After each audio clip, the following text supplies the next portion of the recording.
Bounce Beehive. Today I want to talk about motivating your students to practice their instruments at home.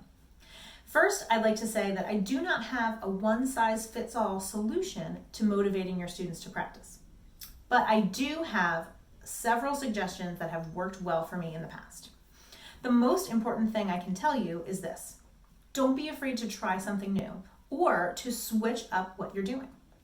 Some years you might have a system that works really great, and then the next year it might not work at all for a new group of students. When something fails, try something different, and then use that as a moment to teach your students how to keep working after a failure. Here are some suggestions for ways to motivate your students to practice at home. Use a method that works for your group. I'll say this again. If you try something and it is not working, change it. You don't have to wait until a new quarter or a new semester or a new school year to try something different.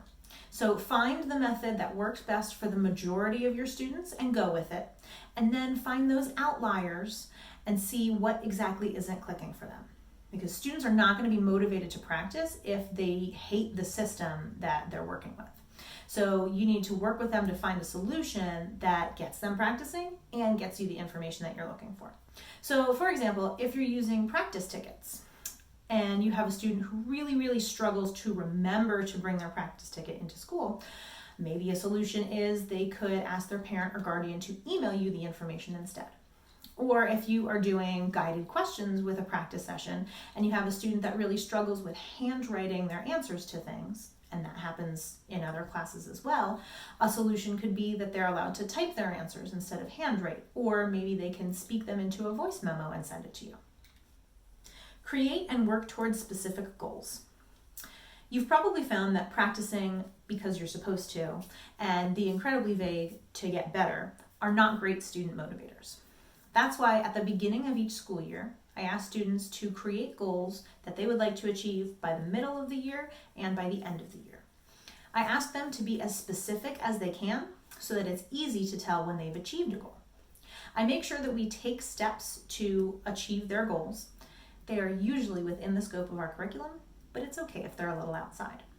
I also remind students of their goals periodically and track their progress so that we can stay on track and they can stay motivated to accomplish those goals.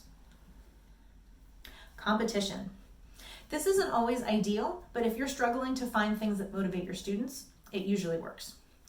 Earlier, I mentioned practice tickets and practice Olympics. So in the 2019-2020 school year, I ran practice Olympics with my band programs. So that year, my theme for lesson groups was countries of the world. So each group had a different country.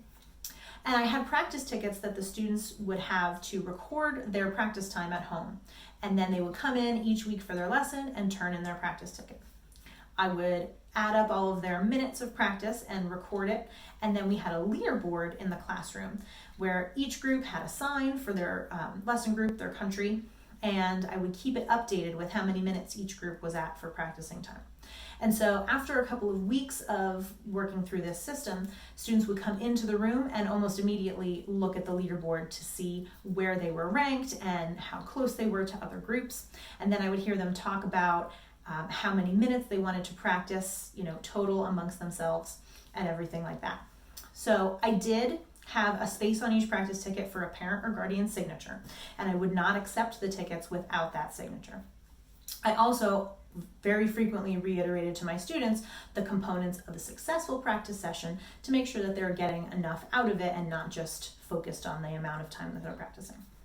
So again, this might not be the ideal situation, but I definitely did see improvement from many of my students after implementing this system. Sometimes you'll find something that sticks for several years, and sometimes you'll find that you have to change things up every year for a little while. Whatever you decide to do, try to be flexible. Yes, we want the students to practice, but we also want them to be productive and we want them to enjoy it. So don't be afraid to try new things and even get student opinions from time to time. Check back here for more beginning band content next Wednesday. Until next time.